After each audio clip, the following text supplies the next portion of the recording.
So here we go. Thank you very much for attending, especially because it's one of the last slots of the day.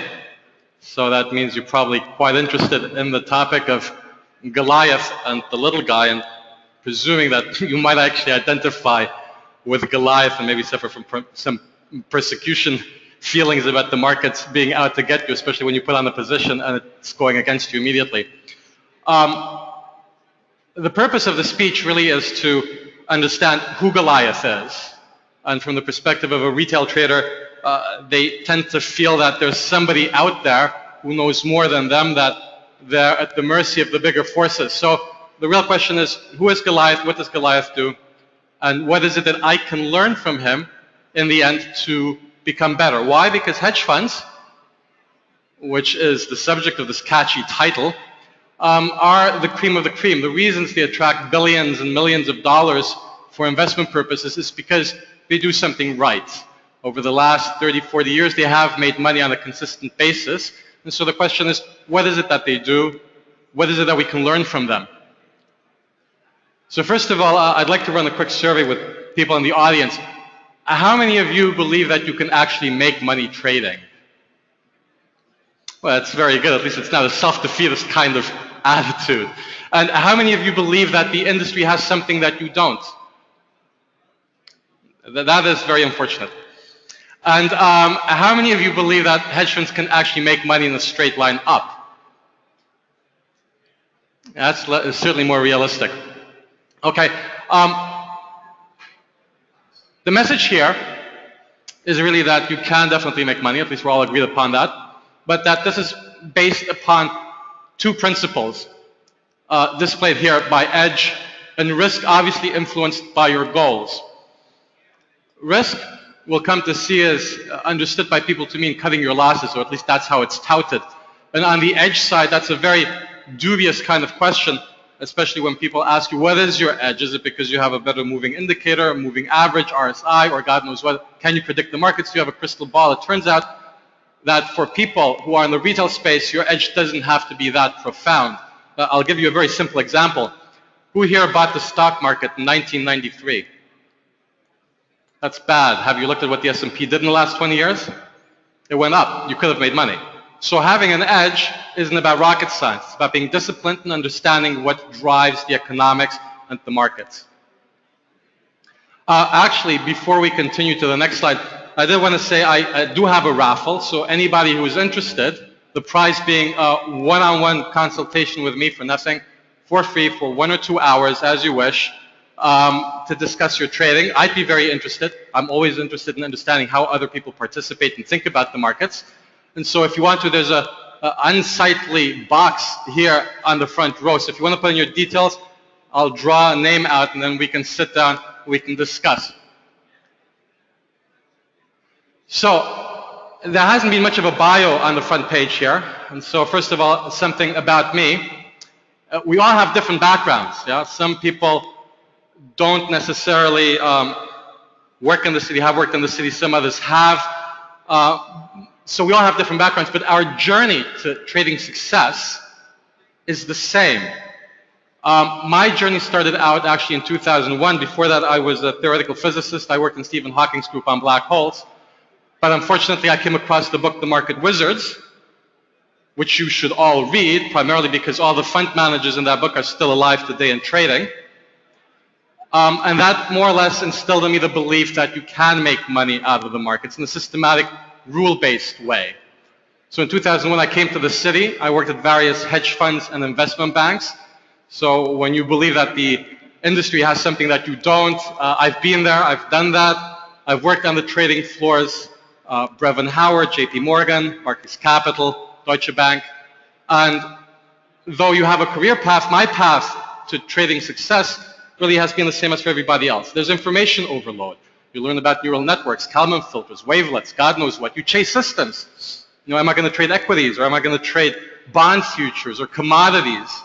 You chase sexy ideas from swarms and agent modeling and volatility and God knows what. And you all make rookie mistakes. You over leverage and you run losses, and then you have to explain to somebody, why is your P&L down $3 million when you promised them it's going to be up $10 million for the year? Well, shit happens. So in 2011, after the light bulb went off, I set up my own hedge fund. Systematic currency trading means it's rule-based, trades the G10 majors, which are obviously the Europeans plus Australia and North America. We're listed on Barclay Hedge, so if you want to check out the performance, this is the performance of the hedge fund since 2010 August, and we actually got the top 10 award last year from Barclay Hedge in terms of performance. So part of that is, yes, ego rub on my side. It's also supposed to show you that I know what I'm talking about in terms of, yes, I've been on the inside, and with time I've learned my lessons, and this is part of the presentation today. So let me recap. There are two principles that I said at the beginning upon which you have to base your trading approach, which is risk control and having an edge. And I'd like to go beyond the usual cut your losses because that's how you're going to pump up your P&L, or your edge needs to be some sort of clever entry on RSI. These are things that you can do on a regular basis. It doesn't take a lot of, how shall we say it? It doesn't take a lot of rocket science to be able to implement this. It takes, however, discipline. And I will present you with two exercises at the end of this presentation, which I urge you all to do. It'll do two things. It'll set you aside from 90% of most traders out there, whatever they are, be it professional or industry-based. And it'll make you understand better as to who you are as a trader. Okay, so first of all, who is this Goliath and who is David? So to better understand this, I'd like to present you with an ecosystem of the Forex market. So at the very top, we've got major banks. So that involves central banks, the ECB, the Fed, Bank of England, etc. They all make a market amongst themselves, the interbank market, make money flow. This gets disseminated via electronic platforms such as EBS or Reuters. Medium-sized banks, small banks get access to this and then can make markets to all the consumers, be it corporates, commercials, asset managers, investment funds, pension funds, hedge funds, and then ultimately also retail traders. So actually the Goliaths and the Davids are not that far apart. So if they're not that far apart, what gives them an advantage? Well, on the Goliath side, actually, a hedge fund tends to be nowadays a multi-strategy fund. And so that means that you have convinced your friends and buddies to give you $5 billion. And trust me, in 2006, it was pretty easy to do. You then hire yourself 20 guys who all claim to be able to make money. And each of them, you give a certain amount of capital and they trade. If one guy loses, 5 others will make money. So you're actually trading humans. You're not trading the markets as a hedge fund owner manager. You can afford losses and you have large amounts of capital and you constantly churn through talent. So what about David? What kind of advantages does he have? For starters, he has a different utility function. See, a hedge fund only wants to make between 7 and 14% a year. Why? In 2000, the landscape changed. All of a sudden, all the alternative investment management groups were mandated to invest at least 5% of their monies into alternative investments. We're talking trillions of dollars all of a sudden. And these come from pension funds. Pension funds have to pay out to pensioners. They don't want to gamble their money, and from their perspective, every year they need to make at least 7% to have the money to cover their liabilities. They don't want somebody like from the 80s, like a Bill Lipschitz or Tudor Jones, making 80% in a year, because with 80% return come also drawdowns. So with the landscape having changed, it means that they can't do or take the risk that you can. You are aiming to make 20% in a month or 100% in a year. Is that possible? Some people will tell you it's like gambling. I'm going to tell you, no, it is possible. It is possible if you apply the right money management and the right edge, which we'll come to in a second. You can trade assets that hedge funds can't. So for instance, trend followers like Aspect or Winton, part of their portfolio is lumber or lean hogs. And that's only a couple of thousand contracts a day. If you're at 20 billion worth in size, you can't shovel a lot in that market, so you can then choose which markets to trade. Markets that are probably not swamped by institutional money. And more importantly, you can exploit edges that won't make hedge funds happy. So imagine this, you have some strategy intraday that works, it's a breakout strategy. You can easily invest $1 million in that, because $1 million to go through the market goes like this, has a tight spread of 0.6 pips. If you're a hedge fund, you want to probably shovel through $100 million. Last time I checked, on the $100 million, your spread is 20 points. That's a bit of a pain. Again, an advantage the small guy has over the big guy. So it's not about the size, it's about your goal. And now to bring them more to reality, hedge funds can and do fail. So the stats are very easy. 2015 was one of the worst years for hedge funds since 2008. The average hedge fund return last year was -4% compared to the S&P for -2.5%. 20% of funds fail in their first year, and every year 15% of funds close. To put it even better into perspective, one of the biggest macro hedge funds last year, for the second year running, produced negative results, which was a bit of a catastrophe. They had lots of redemptions, several billion. So everybody has a bad year, which brings us to actually a very important point as to what you should expect out of your trading. People who can tell you or will tell you that you should see trading as a form of generating income miss the point. The point is trading is about appreciation of capital. Can you start out with 10,000 pounds and turn it to $1 million in 5 years? Yes, you can. But not if every year you skim off 50% to consume it on something. Reasons hedge funds fail. So I'm going through in the first half of the presentation really about who are the players and how does that reflect upon you, because I want to create the identification in you with the big players. It therefore allows you to then repeat their approach and participate in long-term growth. Number one is over-trading and over-leveraging. How many of you have put on a small trade, it goes bad, you've lost maybe 100 pounds, you feel really bad, and so you're going to revenge trade the market. You over-leverage, you put on more, and it just keeps on going against you. You don't have a natural way of stopping. That's certainly the biggest issue. The second issue is the idea of averaging down losers or keeping positions without stops because you believe at some point it'll come back. The problem with that is that most people want to be right immediately. Trading is about expectancy. It's about the long term. You'll never be right on one trade, but you might be on average making money over the next 100. And the other one, of course, is searching for the holy grail system. If this indicator didn't work last week, probably another one will work next week.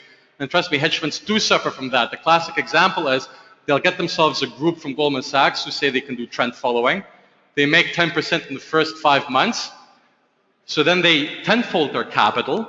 But over the next 5 months, these guys lose 5%, which is actually 10 times as much as they made in the previous 5 months. So management cuts their capital. So on a net gain over the year, return on investment, percentage-wise, they're up. But from a dollar amount, they're down. And this is what retail traders do as well. Retail traders fail for the same reason. Except for hedge funds, it's slightly more sophisticated and they've got nice pictures. For us, it's more like Homer Simpson. That's at least how we feel. Famous examples of places that did blow up. Everybody's heard of long-term capital management. They, in essence, were trading several instruments that went against them. The most famous one is off-the-run versus on-the-run treasuries. Liquidity dried up on instruments that were essentially supposed to have the same price. After Russia defaulted, of course, everybody went into on-the-run, the liquid, the most recent bonds, and forgot about the old bonds. And LTCM was over-leveraged, didn't cut their positions, and in the end incurred losses and had to be shut down. Vega, maybe not as well known, in 2005 was the biggest fixed income bond hedge fund in Europe, based out in Madrid. They, in essence, doubled up on a losing position due to the credit markets at the time. They blew up. Peloton, I actually was at that fund trading futures, but they blew up $2 billion in one day on the credit crunch. They had positions which they wouldn't want to get out of because they wanted to hold it for longer because they thought the markets would revert. Everybody understands what value is, and they believed the value would come back. Well, it didn't. It's like buying Northern Rock, believing that Northern Rock at some point will recover. It didn't. So what about successes? These are all hedge funds that have been around for a long time. The first one is Winton Capital. It's probably one of the biggest trend-following hedge funds out there. The blue line in each of these charts shows you the performance of the funds, and you can see they've all outperformed the S&P, which is the red line. Crable Capital is a different kind of beast. It trades intraday to intra-week patterns. The first one is trend follower, so Winton trades long-term trends, holding periods of weeks, if not months. And then, of course, everybody's heard of Berkshire Hathaway and Warren Buffett, and he's outperformed the S&P over a very long time. This chart only goes back to 1993. The takeaway is a lot of this stuff here is not sophisticated, what they do. A lot of this stuff can be learned, and we'll get to that when we talk about edges. But the reason they survived for such a long time was because they were disciplined. They didn't succumb to the reasons that I mentioned over here: overtrading, averaging down, or chasing for holy grails. In essence, what I just said. So a recap, and then we'll get to the interesting stuff.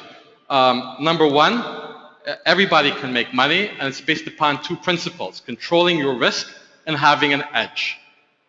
Risk control is not just about cutting your losses, it's about exploiting the fact that you understand when you're going to lose so that you can maximize your return. And an edge, it's much easier than you think. I'll go back to the example about buying the S&P in 1993. If you think trading is all about doing 100 trades a day, hitting that buy-sell button, and what you're really doing is you're exchanging your job you want to get away from to another job, which is even more boring, because you're not talking to a human being, you're just sitting in front of a screen. And who wants that? Well, I mean, there's some people that do want that. My son plays Xbox almost every day for 5 hours if I let him. Okay, cutting losses. Everybody talks about cutting losses. So let's think about this. Let's say that your biggest loss is being 100 pips. And let's say that you've made 500 pips last month. So if I were to cut my loss, I have a stop loss of 50 pips, then surely that 50 I just saved myself by cutting the loss should be added to my P&L. I've made 550 pips. No, it doesn't work that way. And the reason is because the trade where I just cut at 50 pip loss was probably a trade that would have made me 200. So I'm cutting winners and losses by implementing risk management. That's a very important point.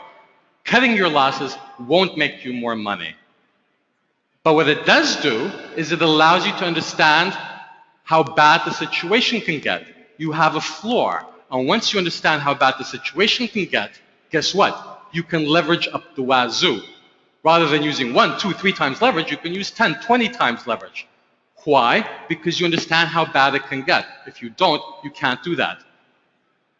Cutting your losses, managing your risk allows you to leverage. And that is reminiscent of something that, of course, I'm going to get to that in a second. George Soros said, it takes courage to be a pig, and it takes courage to run your losses on a huge leverage. And I'll give you a very tangible example. It's a trading system that has been part of the fund I'm running. It's effectively a breakout system. It's intraday based. It trades the euro dollar, and it looks at London and New York openings, and it determines the ranges, and then it goes with the trend. So that's not something probably too unfamiliar to people who are involved in trading. So here you see two lines. The blue line is, the red line is for the system where you have no minimum stop. So you just let the position run until the end of day, whatever might come. As you see, it's very jagged. The blue line implements some better risk control. It has a maximum stop of 50 pips. It will trail its stop. It will manage its position. Well, look, and both of them are traded with equal position size. Actually, look what's happened. You've made the same amount of money. So by controlling your loss, you haven't actually made more. So what do you do now? Well, the first thing you have to realize is that the oscillations on the red chart are much bigger. Your daily P&L swings are much bigger. It's uncontrolled. Whereas the oscillation on the blue lines is much less. So what happens if you were to normalize for risk? What happens if you were both to set the red and the blue line to risk that is the same as that of the S&P, which is the green line over here? If they have the same risk and hold the same risk as that of the S&P, you see that your risk control system will actually shoot to the moon. That is the whole point. Once you control your losses, you can leverage up. Once you know what your worst case scenario is, you can pig out and you can make money. That's how people make a lot of money. Principle number 2 is with regards to edge. And when I had investors coming to me, everybody used to ask, well, what's your edge? Due diligence people, potential investors. And that used to frustrate me because for starters, guess what? Everybody skins this cat more or less in the same way. You know, everybody is going to either momentum trade something, or it's going to mean revert it, or it's going to try to sell coupons by being short options or buying some junk bond and make interest. So this mythical thing of edge tends to be a red herring. What really you're talking about is that there exists risk in the market that you're being paid for holding. Once you understand what you're being paid for, you can easily make money on the back of that. So for an example, I give you the example at the start of the seminar. In equities, it's buying equities, holding equities. There are 3 factors that we know drive equities from French and Fama. There's momentum, there's book value, there's size. In commodities, it's more or less trend following, providing liquidity to the market. Just track something like the Goldman Sachs commodity index that goes up, you buy it, that goes down, you sell it. So what about Forex? And that poses a very interesting problem because this is where the edge in Forex lies. It's about understanding what drives the foreign exchange market. Once you understand that, you can recreate something like the S&P. You can recreate something like a commodity index, and you can trade it actively. You see, Forex is not driven by moving averages. It's driven by these three factors. It's driven by interest rates. Interest rates are set by central banks. Central banks set policy to control prices, and in some instances, such as the Fed, also to provide economic growth. However, interest rates are interest rates on deposit cash accounts. Now, obviously, money is going to chase higher interest rates. So that's called the carry trade. You then have value. So I understand value when I look at an equity because maybe its share price is lower than the book value or for whatever other reason, but in currencies you have the same principle. So imagine this, you have a French company like Evian. It has bottles of water. It sells them in the United States, it sells them here in the UK. So if I were to actually go to the States and take a bottle, buy a bottle of water and bring it to the UK, I should be able in London to exchange one for the other. They're identical, same label, same water, same packaging. So let's say that in the United States, a bottle of Evian costs $1.20, and over here in the UK it's £1, just for argument's sake. So I'm exchanging $1.20 value for £1. So the exchange rate should be 120. Okay, so I look in the market at the moment, it's at 142, 143. Pound is too expensive. The natural trade would be to sell it. So that's the core concept behind looking at value in currency markets. And the other ones are flow. Flow is an interesting one because it's not necessarily economically dictated. It's more about companies having a need to hedge out cash flows. Pension funds looking at international portfolios, corporates looking at hedging out income from overseas. But momentum is definitely very strong and has been historically strong since 1974 Bretton Woods collapse and the free float of currencies. So what happens if you take these three factors together? What happens if once a month you look at the numbers and you determine where's the biggest interest rate, what's the most undervalued, overvalued currency, and who's had the biggest momentum? And you put those trades on, and you hold them for a month, and you rebalance every month. So what happens? What does it look like? It looks like this. These are the last 23, 24 years of creating such an index. Anybody can do this on a spreadsheet. It's not rocket science. You want value numbers, you go to the IMF or the OECD. They publish that stuff every month, every year. You want interest rates, you go to a company like globalrates.com that is kind enough to show you the interest rates that are available by central banks. You want momentum, well, everybody's got access to MT4 and you can easily measure momentum over a 3-month period. Stick it in a spreadsheet, recreate that. So you think this is Mickey Mouse because it's so easy. So let me tell you something. In 2005, 2006, while I was at Barclays Capital creating trading strategies for big clients, central banks, and pension funds, we developed the carry index, slightly more sophisticated than what I just described, and we sold $1 billion of that stuff to hedge funds. The reason was because yields at that time were very low, and they didn't have a clue what to invest in, so they invested in this product, $1 billion worth of it. So it works, it's used by people, and it's underpinned by economics, by economic behavior. Guess what? People will always chase the highest interest rate. Who's stupid enough to invest into a deposit account of 3% if they can get 10%? Why would you want to ignore value in currencies? If I know I can get cheap jeans in the States and sell them at a profit over here in the UK, I'm going to do that. If I know that corporates have to hedge out big income due to whatever business revenue they do, I will follow the flow. This index will continue to behave like this as long as human behavior and economics stays as it is. This is the edge. Just like the S&P is for equities, the GSCI is for bonds, this is the edge. And just like I showed you, you can leverage up to make even more money, you can leverage this up to make even more money. This is what hedge funds do. Hedge funds look for value. Hedge funds look for meaning in interhuman relationships. They don't plot MACDs, RSIs, and then, hopefully it works. They look at how money flows around the world.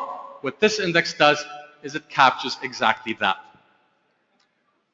So let me repeat this. We require risk control so we can leverage and be a pig. And we need an edge, which means we need to understand where money flows around the world. And then we can participate in those waves. So I'm going to give you 2 exercises to make this clear. You do these 2 exercises, you're going to set yourself aside apart from the 90% of traders out there. You're going to be in the top 10%. The first one is with regards to risk control. Random coin flip exercise. You do this. I want you to do this for 50 trades. Do it on nano lots. You don't lose more than maybe $20, $50. You flip a coin. If it comes up heads, you buy whatever it is you want to buy. And if it comes up tails, you sell. You go short. First rule, you put 20 pips stop on that thing. Second rule, if after 5 minutes it's in loss, you cut it. If after 5 minutes, I'm not talking 5 minutes and 30 seconds or 4 minutes and 30 seconds, 5 minutes exactly. If after 5 minutes it shows a loss, you trail your stop until the thing knocks itself out. If it's still profitable by Friday, kill it. So you're going to look at this and you're going to think the guy's crazy. I'm going to make money on something random. What's the point? So some of the people that I've given this exercise to and have performed it have provided this feedback. Feedback number 1, they start to understand what it means to follow rules. Very few people are capable of doing that. Feedback number 2, it takes away the focus from one trade and distributes it across a series of trades. The problem with humans is they want to be right. They want to be right about the marriage they have. They want to be right about the house they have. They want to be right about the job they have. They want to be right. The problem is trading is not about being right. Some of the best traders out there are only right 30% of the time. Because you can't be right on every single trade, you have to take a long-term perspective. What this exercise will teach you is to take the sting out of losses, to understand when to cut them unemotionally, and to be able to focus on the long term. That's what risk control really means. It means about thinking statistically, looking at the odds of losing and gaining, and thinking about the long term. Interestingly enough, the second person here on the slide talks about issues of feeling aggressive and angry. The issue about wanting to be right when you're wrong tends to induce a lot of ego beating or ego self-beating, and people tend to walk away from a losing trade feeling very bad, which is kind of stupid. Why the hell would you want to feel bad about losing? It's just something else you do in life. Just like breathing. You can't make money without losing. You can't breathe in without breathing out. The second exercise is about edge. So we discussed one edge already, which is about understanding the flow of money, but this is very specific, very particular. Something you don't need a spreadsheet you can do when you go home. You do this, you'll understand how central banks work, you'll understand how money flows and how markets react to news. So I want you to do this. You take your favorite currency pair, in this particular case, euro-dollar, for the obvious reasons, it's very liquid, tight bid-ask spread, etc. And you'll see blue boxes marked on this chart. This chart goes round about back to 2009. And all those blue boxes indicate ECB meetings. So the ECB is the central bank for the Eurozone. It sets interest rates. Interest rates, as we said, are incredibly important for currencies. So once you've done that, and obviously I'm not going to do it for you, you should also mark out where the FOMC meetings are. And if you look at Aussie Kiwi, both the RBA and the RBNZ, and marking it out, you should identify what happens when such meetings occur. So I'm going to focus on one which is quite painful, which was in January of 2011. At the time it was Jean-Claude Trichet was the president, and he always enjoyed screwing the markets because every time he spoke, they just went completely nuts, which is this box over here. All of a sudden, after not talking about inflation for a long time, he mentions inflation. He mentions that he's concerned about inflation. The market moved up 300 points in one day and then didn't continue or didn't stop moving up for the next 3, 4, 5 months. Why? Very easy. You see, central bankers have a responsibility for setting interest rates. If they come out and scare markets, it means that the value of the currency has changed. The price needs to readapt. We have a repricing of the asset, therefore it's completely natural. But as retail traders, we're not there to second guess what the bank does. We're there to understand what the market interprets. And what I'm really trying to tell you is that the market tends to follow through on surprises for a long time afterwards.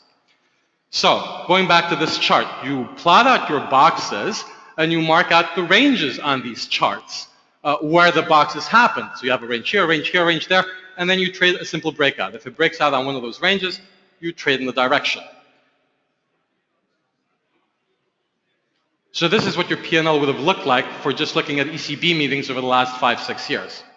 So I didn't do any moving averages, I didn't do any RSIs, I didn't spend buy, sell, hitting buttons all day long on my computer. I looked at the news announcements, let it hang around for 12 hours, then put on some stop orders and walked away. This is what the chart looks like. This is what it means to have an edge. It's not rocket science. It's understanding what drives the underlying economics of the markets. Once you understand what drives FX, which is interest rates, value, and momentum, you have an edge. But that's underpinned also with a discipline. You don't over-leverage over trade. You don't get bored by what you do. You walk away, you let the system do its thing, you understand your losses, at appropriate times you leverage up and you pig out. So this is your last chance. If you do want to have a one-on-one chat with me about trading, about where you want to take it and how it affects you, there's the box. Put your details in, I'll draw in the next 30 seconds.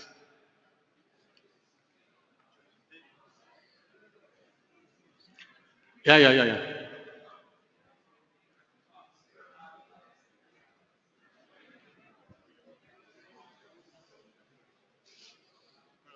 Yeah, well, yeah, absolutely.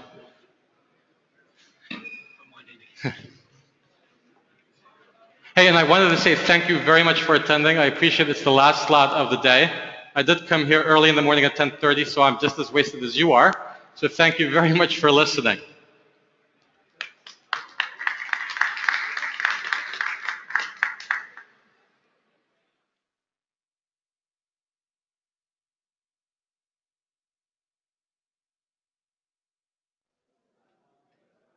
Okay, well, I think that concludes the e-show of the webinars for today. So thank you very much for joining us today.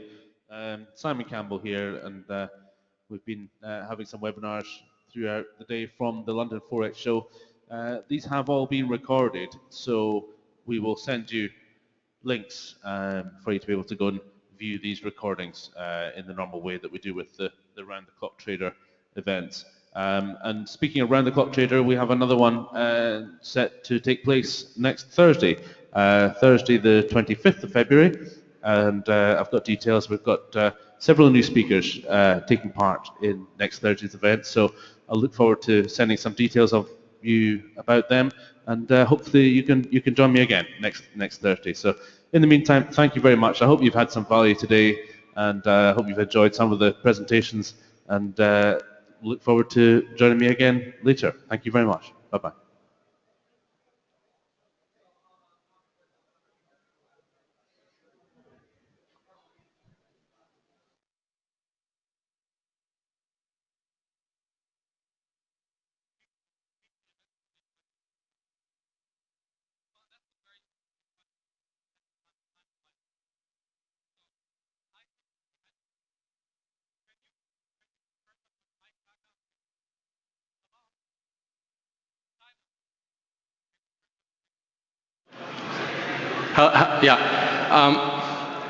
That's a very interesting question. It's an interesting question because people do talk about trading news events a lot. From a retail perspective, I wouldn't recommend trading shortly before or during, and I'll tell you why.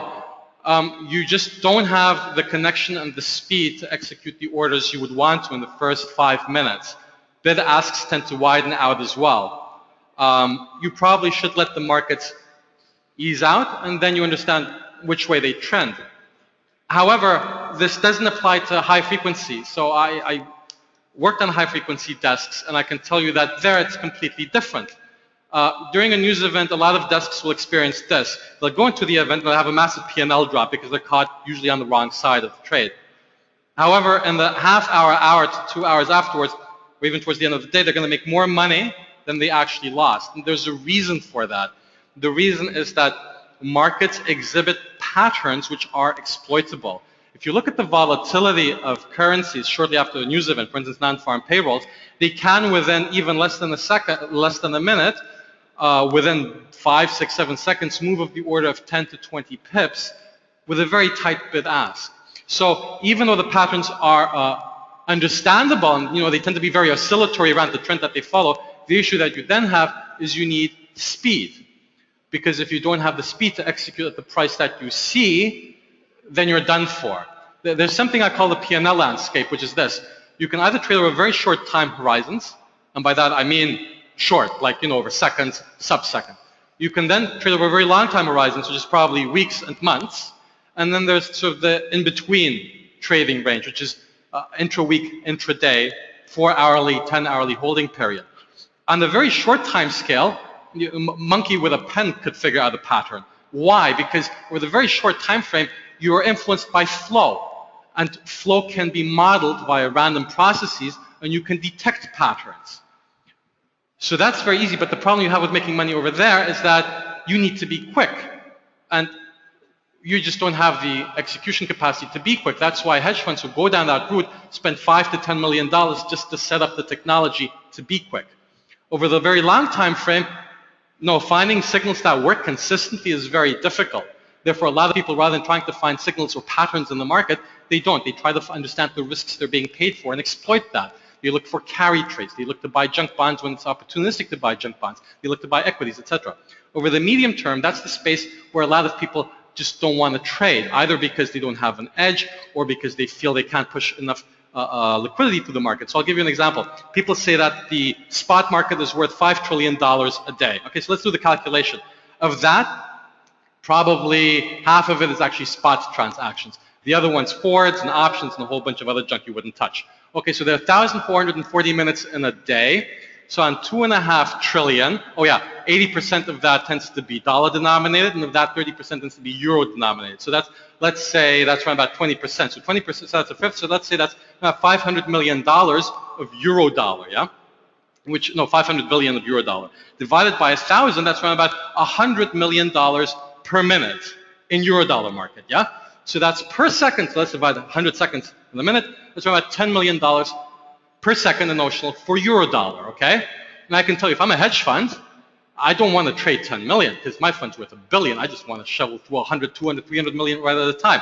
The minute you post an order of 300 million, it doesn't go through your algo, it goes to the voice desk and they check it and they scratch their head and they try to rip you off and blah, blah, blah. So in the end, that's a time frame that's really opportunistic for smaller traders, not for big players. And so that's the sweet spot for P&L. Intraday, intra-week, maybe slightly longer than a week for holding periods. But to go back to your question about trading news events, during news events, unless you have the technology, you shouldn't touch it with a barge pole. Bless you. Okay, go ahead.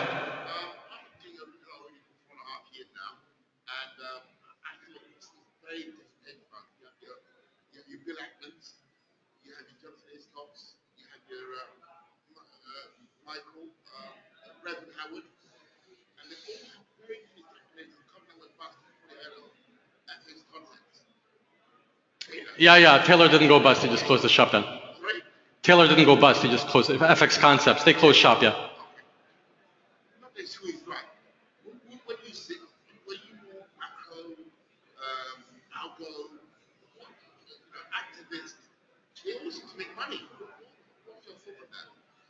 Are you asking why hedge funds are consistently making money, or?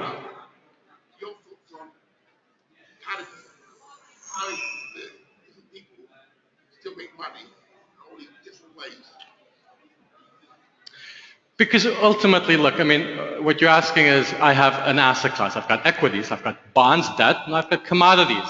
And they're all, in the end, tied down to economic performance. Long term, every government has a long-term macro policy to make things grow. So you know what? I'll guarantee you that more people at this London Forex show have made money on property by buying, flipping, renovating, than they have by trading FX. So there's a reason for that. Things tend to grow in value. And once you understand where that value is, you tend to make money along with it. It just so happens that not the same thing always makes the same money. Yeah? Had you bought property in '87 and you were over-leveraged, it was tough. Had you been able to withstand over the next 20 years, you would have made money. So it's about time horizons, it's about understanding where the value is. But none of these questions are rocket science. It's not about, hocus pocus. It's just about asking fundamental questions. The problems that hedge funds have is they have a mandate. if I'm a fixed income fund and I go to my investor and say, can you give me $200 million? I sign a piece of paper saying, you're only allowed to trade swaps and bonds and futures and blah, blah, blah. So all of a sudden I have a great bright idea. Hey, the credit market's going to take off. I want to trade CDSs. I go to the investor and I say to the investor, I've got a bright idea. The guy asks me, have you ever traded CDSs before? No. Go to hell. It's not going to happen. So hedge funds are constrained. They're not this kind of free-floating vehicle that people believe because they provide a service. No, I'll tell you what about having investors. The biggest issue with having investors is when you make money for them, they're never happy because it wasn't enough. And when you lose money for them, you're an asshole for having lost some. So that's what I'm saying. It's easier to a certain extent for retail traders to make money because they're much more free in how they can view the entire asset universe. Okay, thank you very much.